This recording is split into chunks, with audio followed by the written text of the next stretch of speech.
Today's welcome. So, core trading course in the next video ആണ്.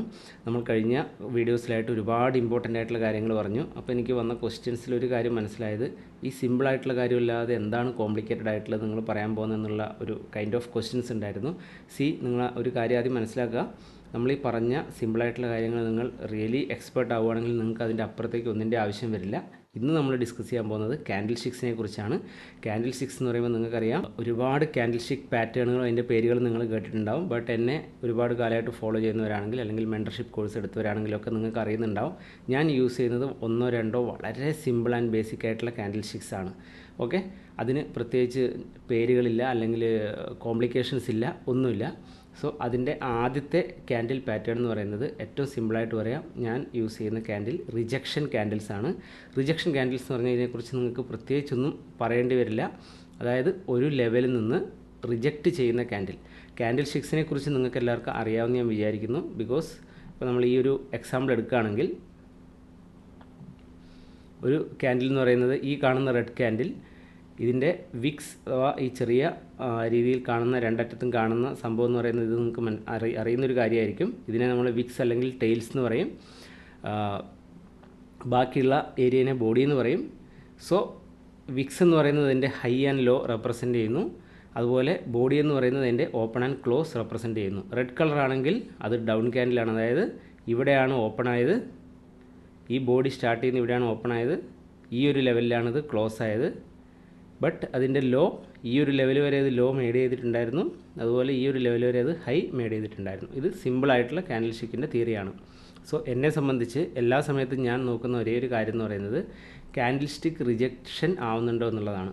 ഒരു example പറയുകയാണെങ്കിൽ ഈ ഒരു ക്യാൻഡിൽ നമ്മൾ കാണുന്ന ഈ ഒരു ഗ്രീൻ ക്യാൻഡിൽ ആക്ച്വലി ഇതിൻ്റെ ടോപ്പ് സൈഡ് റിജക്ഷനാണ്, റൈറ്റ്? ഇതെന്തുകൊണ്ടാണ് നമ്മളങ്ങനെ പറയുന്നത്? ഈ ക്യാൻഡിൽ ആക്ച്വലി ഓപ്പൺ ആയ സ്ഥലം ഇവിടെയാണ്.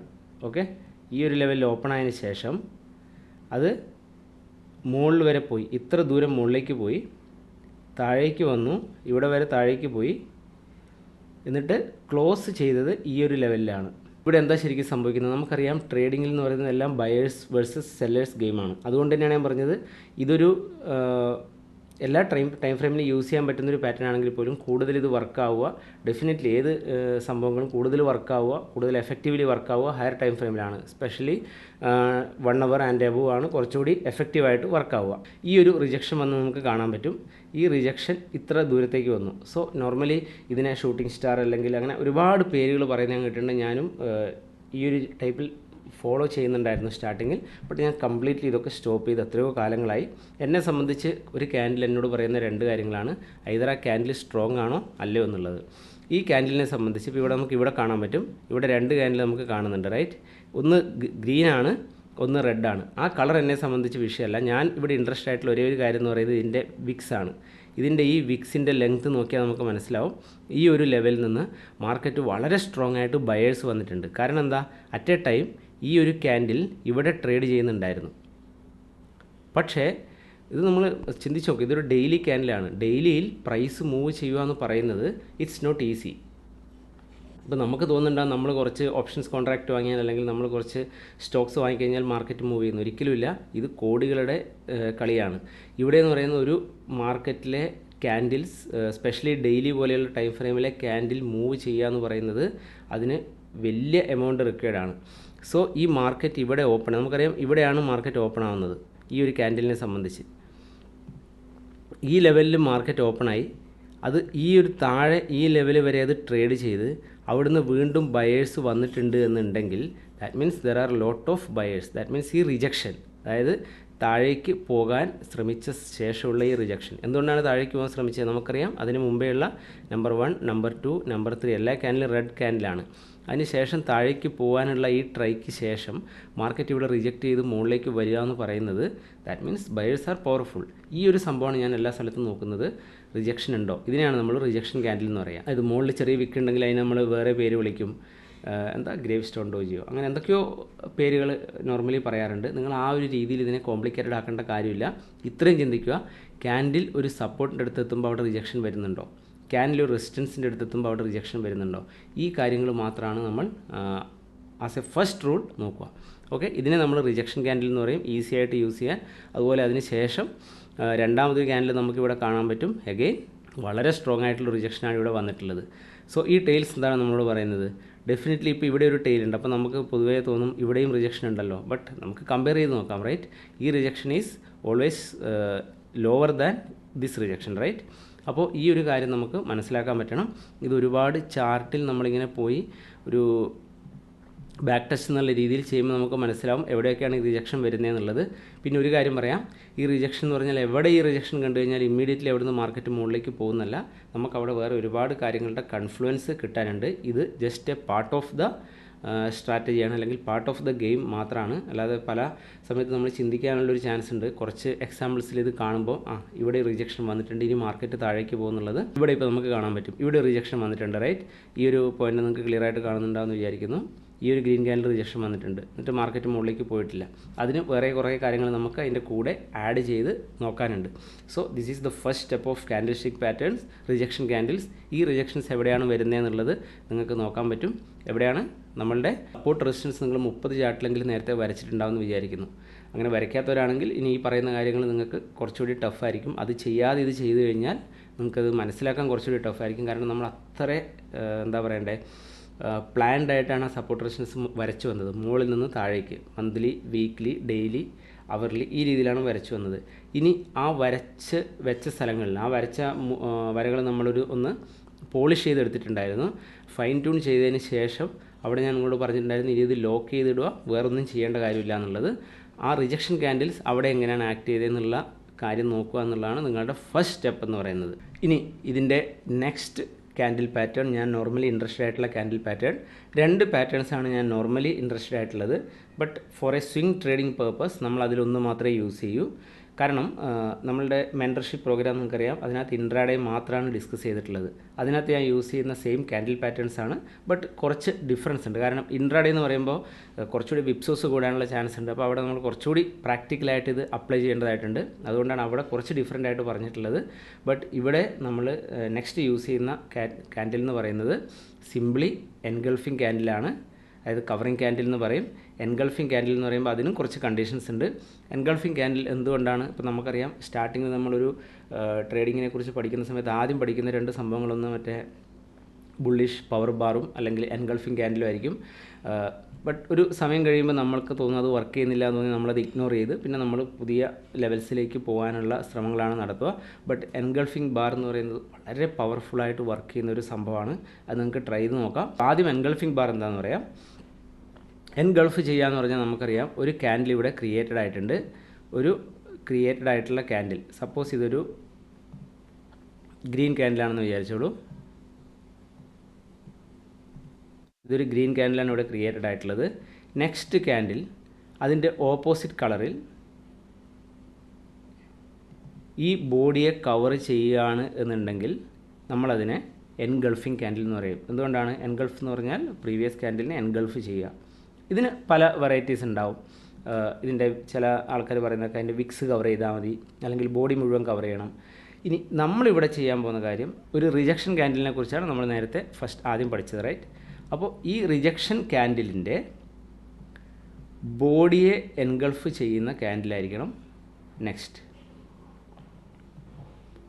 അതിനെ നമ്മൾ ഇവിടെ കവറിങ് ക്യാൻഡിൽ അല്ലെങ്കിൽ എൻഗൾഫിംഗ് ക്യാൻഡിൽ എന്ന് പറയും. അപ്പോൾ നമ്മൾ ഈ കണ്ട ഒരു റിജക്ഷൻ ക്യാൻഡിൽ എവിടെയാണോ വരുന്നത് അതിൻ്റെ ബോഡിയെ, ഇത് ശ്രദ്ധിക്കുക, അതിൻ്റെ വിക്സിനെ അല്ല, അതിൻ്റെ ടെയിൽസിനെ അല്ല, അതിൻ്റെ ബോഡിയെ കവർ ചെയ്യുന്ന മറ്റൊരു ബോഡി, അതാണ് നമുക്ക് എൻഗൾഫിംഗ് ക്യാൻഡിൽ അല്ലെങ്കിൽ കവറിങ് ക്യാൻഡിൽ എന്നുള്ള പേരിൽ വേണ്ടത്. ഈ 2 കാര്യവും മസ്റ്റായിട്ട് നമുക്ക് വേണം. അതിൻ്റെ കുറച്ച് എക്സാമ്പിൾ നമുക്ക് നോക്കാം. എക്സാമ്പിൾ കാണുമ്പോൾ നിങ്ങൾക്ക് കുറച്ചുകൂടി ക്ലിയർ ആയിട്ട് മനസ്സിലാവും. ഇപ്പോൾ ഈ ഒരു പറഞ്ഞ കാര്യത്തിൻ്റെ ഒരുപാട് എക്സാമ്പിൾസ് നമുക്ക് മാർക്കറ്റിൽ കാണാൻ പറ്റും. ബട്ട് അതിൻ്റെ ഒരു ഇമ്പോർട്ടൻ്റ് ആയിട്ടുള്ള ഇഷ്യൂ എന്താണെന്ന് വെച്ചാൽ അതൊരിക്കലും പെർഫെക്റ്റ് ആയിരിക്കില്ല. കാരണം നമ്മൾ തിയററ്റിക്കലി ഒരു കാര്യം എക്സ്പ്ലെയിൻ ചെയ്യുമ്പോൾ വളരെ പെർഫെക്റ്റ് ആയിരിക്കും. ഒരു എക്സാക്ട്ലി ഒരു റിജക്ഷൻ ക്യാൻഡിൽ, അതിനുശേഷം അതിൻ്റെ ബോഡിയെ കവർ ചെയ്യുന്ന ഒരു ക്യാൻഡിൽ. ബട്ട് റിയാലിറ്റിയിലേക്ക് നമ്മൾ പോകുമ്പോൾ ഒരു റിജക്ഷൻ ക്യാൻഡിൽ ഉണ്ടാവും, അതിനുശേഷം ചിലപ്പോൾ 2-3 ഡോജി ക്യാൻഡിൽസ് അല്ലെങ്കിൽ സൈഡ് വേസ് ക്യാൻഡിൽസ് ഉണ്ടാവും, അതിനുശേഷമായിരിക്കും ഈ ക്യാൻഡിൽ വരിക.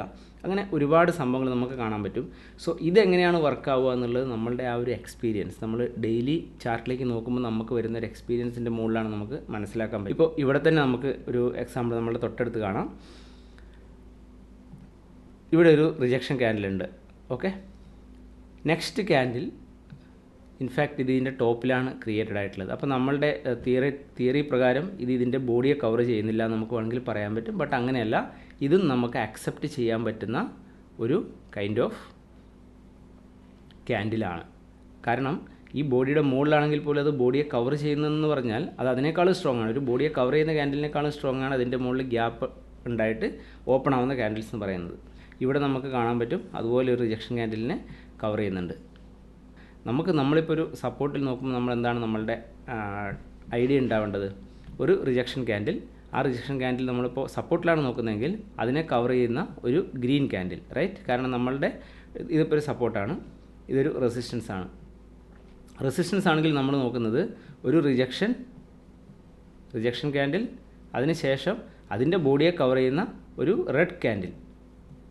അതുപോലെ ഇത് സപ്പോർട്ടാണെങ്കിൽ സപ്പോർട്ടിൽ നമ്മൾ നോക്കുന്നത് ഒരു റിജക്ഷൻ ക്യാൻഡിൽ, എന്നിട്ട് അത് ഏത് കളറും ആയിക്കോട്ടെ, പക്ഷേ അതിൻ്റെ ടെയിൽ വളരെ സ്ട്രോങ് ആയിരിക്കണം.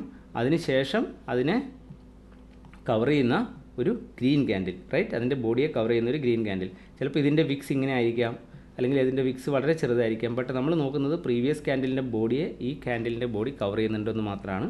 ഇനി ഇതിൻ്റെ വേരിയേഷൻസ് എന്ന് പറഞ്ഞാൽ ഒരുപാട് വേരിയേഷൻസ് വരാം. ഒരു എക്സാമ്പിൾ പറയുകയാണെങ്കിൽ ഇപ്പോൾ ഒരു റെസിസ്റ്റൻസ് ആണ്, ഇവിടെ ഒരു ക്യാൻഡിൽ പാറ്റേൺ ഉണ്ട്, റിജക്ഷൻ ക്യാൻഡിൽ. ചിലപ്പോൾ അതിന് ശേഷം ഒന്നോ രണ്ടോ ഡോജി ചെറിയ മുകളിലേക്കൊക്കെ പോയതിന് ശേഷം ആയിരിക്കും നമ്മളുടെ നെക്സ്റ്റ് കവറിങ് ക്യാൻഡിൽ വരുന്നത്. ഓക്കെ, ഈ രീതിയിലും ഇത് സംഭവിക്കാം. ഇപ്പോൾ നമ്മുടെ മുമ്പിലുള്ളത് എയർടെലിൻ്റെ ചാർട്ടാണ്. ഇത് വീക്ക്ലി റെസിസ്റ്റൻസ് നമ്മൾ ഓൾറെഡി വരച്ചു വെച്ചിട്ടുള്ളതാണ്. ഇപ്പോൾ ഇവിടെ നമുക്ക് സ്റ്റാർട്ടിങ് മുതൽ നോക്കാം. ഈ ഒരു ലെവൽ ഇതൊരു സപ്പോർട്ട്, റെസിസ്റ്റൻസ് ബിക്കം സപ്പോർട്ടായ ഒരു ലെവലാണ്. സോ ഇവിടെ മുതൽ നമുക്ക് നോക്കാൻ തുടങ്ങാം. നമ്മൾ പറഞ്ഞിട്ടുണ്ടായിരുന്നു സപ്പോർട്ട് റെസിസ്റ്റൻസിൽ ഏറ്റവും കൂടുതൽ ഇമ്പോർട്ടൻ്റ് ആയിട്ടുള്ളത് എന്ന് പറയുന്നത് സപ്പോർട്ട് ബിക്കംസ് റെസിസ്റ്റൻസ് ആവുക, അല്ലെങ്കിൽ റെസിസ്റ്റൻസ് ബിക്കം സപ്പോർട്ട് ആവുക എന്നുള്ളതാണ്. സോ ഇവിടെ നമ്മളിപ്പോൾ ഈ പറഞ്ഞ സിമ്പിളായിട്ടുള്ള കാര്യങ്ങളൊന്നും നിങ്ങളൊന്ന് ജസ്റ്റ് നോക്കുക. ഈ ലെവലിൽ നമ്മൾ റെസിസ്റ്റൻസ് ഇവിടെ വരച്ചിട്ടുണ്ടാവും. അതിനുശേഷം മാർക്കറ്റ് ഈ ലെവലിലേക്ക് ഇരുന്നു. ഇവിടെ നമുക്ക് കാണാം റിജക്ഷൻ ക്യാൻഡിൽ, അതിനുശേഷം ഒരു ഡോജി, ദെൻ ഒരു എൻഗൾഫിംഗ് ക്യാൻഡിൽ. ടോട്ടലി ഇതിനെ കവർ ചെയ്യുന്ന ഒരു ക്യാൻഡിൽ. അതുപോലെ ഇവിടെ വീണ്ടും നമുക്ക് കാണാം ഒരു റിജക്ഷൻ ക്യാൻഡിൽ, അതിനുശേഷം ഇതിനെ കവർ ചെയ്യുന്ന ഒരു ക്യാൻഡിൽ. മുകളിലേക്ക് പോകുമ്പോൾ വീണ്ടും ഇതുപോലെയാണ്. ഈ സപ്പോർട്ട് റെസിസ്റ്റൻസ് ബിക്കംസ് സപ്പോർട്ട്. ഇവിടെ അഗെയിൻ നമുക്കിത് കാണാൻ പറ്റും. അതുപോലെ നമ്മൾ ഇവിടെ ഒരു റെസിസ്റ്റൻസ് ഓൾറെഡി വരച്ചിട്ടുണ്ടാവും. അതിനുശേഷം ഇങ്ങോട്ട് എത്തുന്നതിന് മുന്നേ നമുക്ക് ഈ ഒരു ഏരിയയിലും കാണാൻ പറ്റും ഇവിടെ റിജക്ഷൻസ് കണ്ടിന്യൂസ് ആയിട്ട് വരുന്നുണ്ട്. ആ റിജക്ഷന് ശേഷം നമുക്കൊരു ബോഡി കവറിങ് ക്യാൻഡിൽ നമുക്ക് കിട്ടുന്നുണ്ട്. ഇവിടെ വീണ്ടും ഒരു റിജക്ഷൻ വരുന്നുണ്ട്, അതിനുശേഷം വീണ്ടും ഒരു ബോഡി കവറിങ് ക്യാൻഡിൽ കിട്ടുന്നുണ്ട്. Market goes down, market goes up. So ഈ ഒരു മൂവ്മെൻറ്റ് നമുക്ക് മനസ്സിലാക്കാൻ പറ്റണം. മാർക്കറ്റിലേക്ക് നോക്കുമ്പോൾ അത് എവിടെയാണ് നോക്കേണ്ടത്? നമ്മൾ ഈ ഫൈൻ ട്യൂൺ ചെയ്ത് വെച്ച റെസിസ്റ്റൻസ് അല്ലെങ്കിൽ സപ്പോർട്ടിൻ്റെ അടുത്താണ് നോക്കേണ്ടത്. അഗെയിൻ ഇവിടെ നമ്മൾ വീണ്ടും നമുക്കറിയില്ല, നമ്മളിവിടുന്ന് ഈ റെസിസ്റ്റൻസ് വരയ്ക്കുന്ന സമയത്ത് ഇവിടെ ഈ ഒരു സംഭവം ഉണ്ടോ എന്ന് നമുക്കറിയില്ല, റൈറ്റ്? അന്നേരം നമ്മളിവിടെ എന്താണ് വെയിറ്റ് ചെയ്യുന്നത്? ഈ ലെവലിലേക്ക് മാർക്കറ്റ് എത്തുമ്പോൾ അവിടെ എങ്ങനെയാണ് മാർക്കറ്റ് ആക്ട് ചെയ്യുന്നത് എന്നുള്ളത് മാത്രമാണ് നമ്മൾ നോക്കുന്നത്. സോ ഇവിടെ ഒരു സൂപ്പറായിട്ടുള്ള റിജക്ഷൻസ് വരാൻ തുടങ്ങി സ്റ്റാർട്ടിങ്ങിൽ തന്നെ. അതിനുശേഷം നമ്മൾ വെയിറ്റ് ചെയ്യുന്നത് ഒരു കവറിങ് ക്യാൻഡിലിന് വേണ്ടിയിട്ടാണ്. ഈ ക്യാൻഡിലിന് ശേഷം നെക്സ്റ്റ് ഈ ക്യാൻഡിൽ നിങ്ങൾക്ക് കാണാൻ പറ്റും ഇവിടെ ഒരു റിജക്ഷൻ ഉണ്ടെങ്കിൽ പോലും ഇതിൻ്റെ ബോഡി കവർ ചെയ്തിട്ടുണ്ട്. So definitely it's A positive candle. ഓരോ റെസിസ്റ്റൻസിന് സപ്പോർട്ടിലെത്തുമ്പോൾ അവിടെ ഇപ്പോൾ ഇവിടെ ഒരു റിജക്ഷൻ ഉണ്ട്. ഈ റിജക്ഷന് ശേഷമുള്ള ക്യാൻഡിൽ അതിൻ്റെ ഗ്യാപ്പ് ഡൗൺ ആയിട്ടാണ് ഓപ്പൺ ആയതെങ്കിൽ അത് മോർ സ്ട്രോങ് ആണ്. കാരണം അവിടെ നമുക്ക് മനസ്സിലാക്കാൻ പറ്റേണ്ട ഒരു കാര്യം എന്താണെന്ന് വെച്ചാൽ ഈ ഗ്യാപ്പ് ഡൗൺസ് എന്ന് പറയുന്നത് ശരിക്കും കവറിങ് ക്യാൻഡിലിനേക്കാളും പവർഫുള്ളാണ്. കാരണം ആ ഒരു ലെവലിൻ്റെ താഴെയാണ് അത് ഓപ്പൺ ആയിട്ടുള്ളത്. അതുപോലെ തന്നെ ഇവിടെ നമുക്ക് കാണാം ഇവിടെ റിജക്ഷൻ, നല്ലൊരു റിജക്ഷൻ ഈ ഒരു ലെവലിൽ വന്നിട്ടുണ്ട്. ഇത് ഡബിൾ സ്ട്രോങ് ആണ്. എന്തുകൊണ്ടാണെന്ന് വെച്ചാൽ ഇവിടെ ഓൾറെഡി ഒരു പ്രാവശ്യം ഈ ഒരു ലെവലിൽ ഇത് റിജക്റ്റ് ചെയ്തിട്ടുണ്ട്, നല്ലൊരു മൂവ്മെൻറ്റ് കൊടുത്തിട്ടുണ്ട്. ഈ കൊടുത്ത മൂവ്മെൻറ്റ് ആക്ച്വലി ഈ ലെവലിനെ ക്രോസ് ചെയ്തിട്ടുണ്ട്. അതുകൊണ്ട് തന്നെ ഇത് അതായത് ഇവിടെ ക്രോസ് ചെയ്യാതെ താഴെ നിന്നാണ് വരുന്നതെങ്കിൽ may be it is difficult. But ഇത് നല്ലൊരു സ്ട്രോങ് മൂവ് കൊടുത്തതിന് ശേഷമാണ് വീണ്ടും താഴേക്ക് വന്ന് ഇവിടെ റിജക്ഷൻ കൊടുക്കുന്നത്. സോ നെക്സ്റ്റ് നമ്മൾ കാണുന്നത് ഈ ക്യാൻഡിൽ ഇതിൻ്റെ മുകളിലായിട്ട് ഓപ്പൺ ആവുന്നതാണ്, റൈറ്റ്? അപ്പോൾ നോർമലി നമുക്ക് വേണ്ടത് എന്താണ്? നമ്മൾ എക്സ്പെക്റ്റ് ചെയ്യുന്ന റിജക്ഷന് ശേഷം ഇവിടെ ഒരു കവറിങ് ക്യാൻഡിൽ ഉണ്ടാവുക എന്നുള്ളതാണ്. പക്ഷേ കവറിങ് ക്യാൻഡിലിനേക്കാൾ ഇമ്പോർട്ടൻ്റ് ആണ് ഗ്യാപ്പ് അപ്പ് ആയിട്ട് അതിൻ്റെ മുകളിൽ ഓപ്പൺ ആവുന്നത് എന്നുള്ള കാര്യം ഓർക്കുക. ബട്ട് ഈ ഗ്യാപ്പ് അപ്പ് ആയിട്ട് ഓപ്പൺ ആകുമ്പോഴൊരു ചെറിയ ഇഷ്യൂ എന്താണെന്ന് വെച്ചാൽ പല സമയത്തും നല്ലൊരു എൻട്രി പോയിന്റ് കിട്ടുക എന്നുള്ളത് കുറച്ച് ഡിഫിക്കൽട്ടായിരിക്കും നമ്മളുടെ ആ ഒരു റിസ്ക് പ്രൊഫൈലിനനുസരിച്ച്. അതെല്ലാ സമയത്തും ഉള്ളൊരു പ്രോബ്ലം തന്നെയാണ്. പിന്നെ എല്ലാ സമയത്തും ഈ റിജക്ഷൻ ക്യാൻഡിലും കവറിങ് ക്യാൻഡിലും കാണുമ്പോൾ എന്തുകൊണ്ട് നമ്മൾ ട്രേഡ് എടുത്തുകൂടുക എന്നുള്ളതിൻ്റെ എക്സാമ്പിളും ഇവിടെ തന്നെയുണ്ട്. ഇത് നിങ്ങൾക്ക് അധികം ഒരുപാട് ചാർട്ടൊന്നും തപ്പേണ്ട കാര്യമില്ല. എല്ലാ ചാർട്ടിലും എല്ലാ ലേറ്റസ്റ്റ് വീക്കിൽ തന്നെ ഈ സംഭവങ്ങൾ നിങ്ങൾക്ക് കാണാൻ പറ്റും. ഇവിടെ നമുക്ക് കാണാം, ഇവിടെ റിജക്ഷൻ ക്യാൻഡിലാണ്, ഇതിന് ശേഷം ഒരു കവറിങ് ക്യാൻഡിലാണ്. ബട്ട് ഈ റിജക്ഷൻ കവറിങ്ങിനും ഇവിടെ യാതൊരു സിഗ്നിഫിക്കൻസും ഇല്ല, ബിക്കോസ് ഇതൊരു നോർമൽ പ്ലേസിലാണ് സംഭവിക്കുന്നത്. ഇത് ബജാജ് ഫിനാൻസിൻ്റെ ഒരു വീക്ക്ലി ചാർട്ടാണ്. ഞാനിത് വീക്ക്ലി കാണിക്കുന്നത് എന്താണെന്ന് വെച്ചാൽ higher the time frame, stronger the resistance അല്ലെങ്കിൽ സപ്പോർട്ട് നിങ്ങൾക്കറിയാം. അതുപോലെ ഈ പാറ്റേണും അതുപോലെ സ്ട്രോങ് ആണ് ഹയർ ടൈം ഫ്രെയിമിലേക്ക് പോകുമ്പോൾ. പക്ഷേ നമ്മൾ ആ ഒരു കൺസെപ്റ്റ് മാത്രം വെച്ചല്ല ട്രേഡ് എടുക്കുക. ഇതിന് വീണ്ടും ഒരുപാട് കാര്യങ്ങൾ ഡിസ്കസ് ചെയ്യാനുണ്ട്. ബട്ട് ഇതിൻ്റെ ഒരു ദ ഫസ്റ്റ് ഇമ്പോർട്ടൻറ്റ് സ്റ്റെപ്പായിട്ട് നിങ്ങൾ കാണുക. ഇതൊരു മന്ത്ലി റെസിസ്റ്റൻസ് ആണ്. ഈ മന്ത്ലി റെസിസ്റ്റൻസിൽ നമുക്ക് കാണാം ഇവിടെ ഫസ്റ്റ് ടൈം മാർക്കറ്റ് എത്തിയിട്ടുണ്ട്. ഓക്കെ, ബട്ട് നമുക്ക് ഇഗ്നോർ ചെയ്യാം. കാരണം എന്താ വെച്ചാൽ ഇവിടെ പ്രത്യേകിച്ച് നമുക്ക് വേണ്ട കാര്യങ്ങളൊന്നും ഇവിടെ വരുന്നില്ല. സോ വീണ്ടും മാർക്കറ്റ് വരുമ്പോൾ നമുക്ക് കാണാം ഇവിടെ റിജക്ഷൻ ഉണ്ടാകുന്നുണ്ട്. റിജക്ഷൻ ക്യാൻഡിലിന് ശേഷം പിന്നെ നമുക്കൊരു എൻഗൾഫിംഗ് ക്യാൻഡിൽ ഇവിടെ കിട്ടുന്നുണ്ട്, റൈറ്റ്? അല്ലെങ്കിൽ കവറിങ് ക്യാൻഡിൽ നിന്ന് എങ്ങനെ വേണമെങ്കിലും പറയാം. അതുപോലെ ഇവിടെയും നമുക്ക് കാണാൻ പറ്റും ഈ ഒരു ലെവലിൽ എങ്ങനെയാണ് ഒരു റിജക്ഷനും അതിന് ശേഷം എൻഗൾഫിംഗ് വരുന്നതെന്നുള്ളത്. അതുപോലെ ഇവിടെ വീണ്ടും ഇവിടെ റിജക്ഷന് ശേഷം ഒരു നോർമൽ ക്യാൻഡിലാണ്. ഇതാണ് ഞാൻ പറഞ്ഞത്, ഇതുപോലെയുള്ള ഒരുപാട് വേരിയേഷൻസ് വരും. കാരണം മാർക്കറ്റ് എന്ന് പറയുന്നത് എപ്പോഴും തിയററ്റിക്കലി പെർഫെക്റ്റ് അല്ല. സോ നെക്സ്റ്റ് നമുക്ക് വീണ്ടും ഒരു കവറിങ് ക്യാൻഡിൽ ഇവിടെ കാണാൻ പറ്റും. ഇതുപോലെയുള്ള സംഭവങ്ങൾ നമ്മൾ ഒരു ലെവലിലേക്ക് കിട്ടിക്കഴിഞ്ഞാൽ നെക്സ്റ്റ് ലെവലിലേക്ക് പോയിട്ട് നമ്മൾ അതിനെ ഒന്നുകൂടി ഫിൽട്ടർ ചെയ്ത് കുറച്ചുകൂടി കൺഫ്ലുവൻസ് ഉറപ്പാക്കിയതിന് ശേഷം ട്രേഡ് എടുക്കുക എന്നുള്ളതാണ് ഇതിൻ്റെ ഏറ്റവും ഈസി ആയിട്ടുള്ള സംഭവം. സ്വിംഗ് ആയിട്ട് നമ്മളൊരു ട്രേഡ് ചെയ്യുമ്പോഴുള്ളൊരു ബെനിഫിറ്റ് എന്താണെന്ന് വെച്ചാൽ ഈ സംഭവം നിങ്ങൾക്ക് ഇൻട്രാഡേയിലും വർക്കാവും, 100% വർക്കാവും. ബട്ട് സ്വിംഗ് ചെയ്യുമ്പോഴൊരു ബെനിഫിറ്റ് എന്താണെന്ന് വെച്ചാൽ നിങ്ങൾക്ക് ഒരുപാട് ചാർട്ട്സ് വാച്ച് ചെയ്യാൻ പറ്റും. വാച്ച് ചെയ്തതിന് ശേഷം നിങ്ങൾക്ക് ഒരു വീക്ക് കഴിയുമ്പോൾ നെക്സ്റ്റ് മൺഡേ ടു ഫ്രൈഡേ വരെയുള്ള ദിവസത്തിന് വേണ്ടി കംപ്ലീറ്റ്ലി നിങ്ങൾക്ക് പ്രിപ്പയർഡ് ആയിട്ടിരിക്കാൻ പറ്റും. ബജാജ് ഫിനാൻസിൻ്റെ വീക്ക്ലിയിൽ ഇങ്ങനെയാണുള്ളത്. സോ ഡെയിലിയിലും 1 അവറിലും ഞാൻ വേറെ കുറച്ച് കാര്യങ്ങളും കൂടെ വെച്ച് ട്രേഡ് നോക്കാൻ പോവുകയാണ് എന്നുള്ള രീതിയിൽ നിങ്ങൾക്ക് പ്രിപ്പയർ ചെയ്തിരിക്കാൻ പറ്റും. ഒന്നാമത്തെ കാര്യം, നമുക്ക് അനാലിസിസ് പാരാലിസിസ് ഉണ്ടാവില്ല. വളരെ ഈസി ആയിട്ട് ആഫ്റ്റർ മാർക്കറ്റ് അവേഴ്സ് നമുക്ക് അനാലിസിസ് ചെയ്ത് കാര്യങ്ങൾ ഡിസൈഡ് ചെയ്ത് വെക്കാൻ പറ്റും. നമ്പർ 2, മാർക്കറ്റിൽ ട്രേഡ് എടുക്കുക എന്ന് പറയുന്നതും പാനിക് സിറ്റുവേഷൻ ഉണ്ടാവില്ല. കാരണം എന്താണെന്ന് വെച്ചാൽ ഇത് വീക്ക്ലിയിലാണ്. സോ നമ്മൾ ഡെയിലിയിലേക്ക് പോകും അല്ലെങ്കിൽ 1 അവറിലേക്ക് പോകുകയെന്ന് പറയുമ്പോൾ അവിടെ ട്രേഡ് എക്സിക്യൂട്ട് ചെയ്യുക എന്ന് പറയുന്നത് വളരെ ഈസിയാണ്. കാരണം 1 അവറിലൊരു ക്യാൻഡിലാണ് 1 അവറിൽ ഉണ്ടാകുന്നത്, ഡെയിലി ഒരു ക്യാൻഡിലാണ് ഡെയിലിയിൽ ഉണ്ടാകുന്നത്. ഇങ്ങനെ കാം ആൻഡ് ക്വയറ്റായിട്ട് ട്രേഡ് ചെയ്യുക എന്ന് പറയുന്നത് ആസ് എ ബിഗിനർ അല്ലെങ്കിൽ as A non profitable trader ഭയങ്കര ഇമ്പോർട്ടൻ്റ് ആയിട്ടുള്ള കാര്യമാണ്. കാര്യം എന്താണെന്ന് വെച്ചാൽ ആദ്യം തന്നെ നമ്മൾ ഈ ഓപ്ഷൻസ് ട്രേഡിംഗ് അല്ലെങ്കിൽ വളരെ 1 മിനിറ്റ് 3 മിനിറ്റ് ടൈം ഫ്രെയിമിലെ ആ ഒരു പാനിക് സിറ്റുവേഷനിൽ പെട്ടുപോയി കഴിഞ്ഞാൽ അതിൽ നിന്ന് റിക്കവർ ചെയ്യുക എന്ന് പറയുന്നത് ഭയങ്കര ഡിഫിക്കൽട്ടായിട്ട് ഉണ്ടാകുന്നൊരു സംഭവമാണ്. ഇതാണ് പല ബിഗിനേഴ്സും ചെയ്യുന്ന മിസ്റ്റേക്ക് എന്ന് നിങ്ങൾക്ക് ഓൾറെഡി മനസ്സിലായിട്ടുണ്ടാകുമെന്ന് ഞാൻ വിചാരിക്കുന്നു. അതുകൊണ്ട് തന്നെ ഞാൻ പറഞ്ഞത് നമ്മൾ ഇൻട്രാഡേയിലേക്ക് അധികം ഇതിനെക്കുറിച്ച് ഡിസ്കസ് ചെയ്യൽ. ഇൻട്രാഡേയിലും സംഭവങ്ങൾ എങ്ങനെയാണ് വർക്കാവുക, നമ്മൾ വീക്ക്ലിയിൽ എങ്ങനെയാണോ വർക്കാവുന്നത് അതുപോലെ ആയിരിക്കും.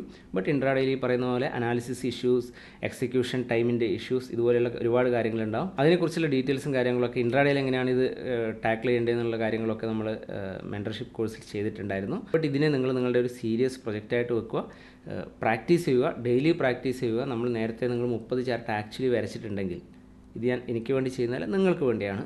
നിങ്ങൾ 30 ചാർട്ട് ആക്ച്വലി പ്രാക്ടീസ് ചെയ്തിട്ടുണ്ടെങ്കിൽ ആ ഏരിയാസിൽ പോയിട്ട് എങ്ങനെയാണ് ഇവിടെ നമ്മൾ ഇന്ന് പറഞ്ഞ കാര്യങ്ങൾ ബിഹേവ് ചെയ്യുന്നുള്ളത് മാർക്ക് ചെയ്യുക. പ്രിൻ്റ് ഔട്ട് എടുക്കാൻ പറ്റുന്ന ആൾക്കാരാണെങ്കിൽ പ്രിൻ്റ് ഔട്ട് എടുക്കുക. That is the best way to learn. ഇത് പല ആൾക്കാർക്കും പറയുമ്പോൾ തമാശയായിട്ട് തോന്നുന്നുണ്ടാവാം. ബട്ട് പ്രിൻ്റ് ഔട്ട് എടുത്ത് നമ്മളുടെ കയ്യിലൊരു ചാർട്ടിൻ്റെ ആക്ച്വൽ പ്രിൻ്റ് ഔട്ട് എടുത്ത് അതിൽ നമ്മൾ പെൻ കൊണ്ട് മാർക്ക് ചെയ്യുക എന്ന് പറയുന്നതിൻ്റെ അത്ര എഫക്റ്റീവ് ആയിട്ടുള്ള ലേണിംഗ് വേറെ ഒരു തരത്തിൽ നിങ്ങൾക്ക് കിട്ടില്ല. സ്ക്രീൻഷോട്ട് എടുത്താൽ പോലും കിട്ടില്ല. സോ നമുക്ക് നെക്സ്റ്റ് വീഡിയോയിൽ കാണാം. ബൈ.